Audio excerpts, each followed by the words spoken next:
శ్రీ గణేశాయ నమః. కార్తీక మాసము 7వ అధ్యాయము. శివ కేశవార్చన విధులు. వశిష్ఠుల వారు జనకునకు ఇంకను ఇటుల బోధించిరి. రాజా, కార్తీక మాసము గురించి దాని మహత్యము గురించి ఎంత వినినను తనివి తీరదు. ఈ మాసములో శ్రీ మహావిష్ణువును సహస్ర కమలములతో పూజించిన వారి ఇంట లక్ష్మీదేవి స్థిరముగా ఉండును. తులసి దళములతో గాని బిల్వ పత్రములతో గాని సహస్రనామ పూజ చేసిన వారికి జన్మరాహిత్యము కలుగును.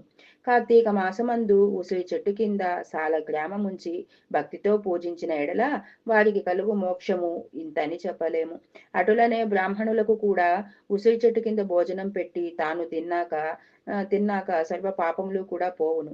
ఈ విధముగా కార్తీక మాస స్నానములు దీపారాధనలు చేయలేని వారు ఉదయం సాయంకాలం ఏ గుడికైనను వెళ్లి భక్తితో సాష్టాంగ నమస్కారములైనను చేసిన ఎడల వారి పాపములు నశించును.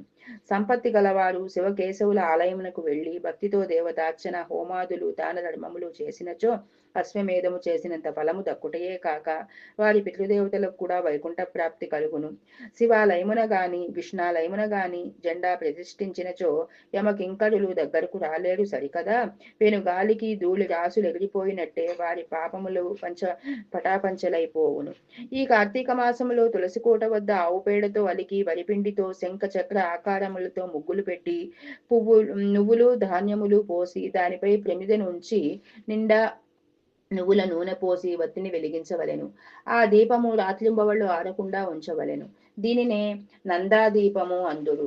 ఈ విధముగా చేసి నైమిద్యమిడి కార్తీక పురాణము చదువుచుండిన ఎడల హరిహరాదులు సంతసించి కైవల్యము ఒసంగెదరు. అటులనే కార్తీక మాసంలో ఈశ్వరునికి జిల్లేడు పూలతో అర్చించిన ఆయుర్వృద్ధి కలుగును. సాల గ్రామమునకు ప్రతి నిత్యము గంధం పెట్టి తులసి దళములతో పూజించవలెను.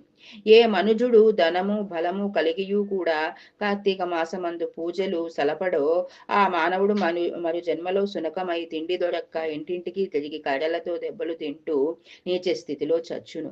కావున కార్తీక మాసము 9 రోజులు పూజలు చేయలేని వారు ఒక్క సోమవారమైనను చేసి శివకేశవులను పూజించినను మాస ఫలము కలుగును కనుక ఓ రాజా, నీవు కూడా ఈ వ్రతం ఆచరించి తరింపుము అని చెప్పెను.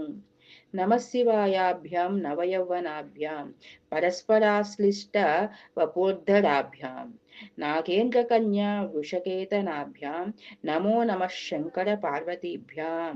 ఇది 7వ అధ్యాయము 7వ రోజు పారాయణము సమాప్తము.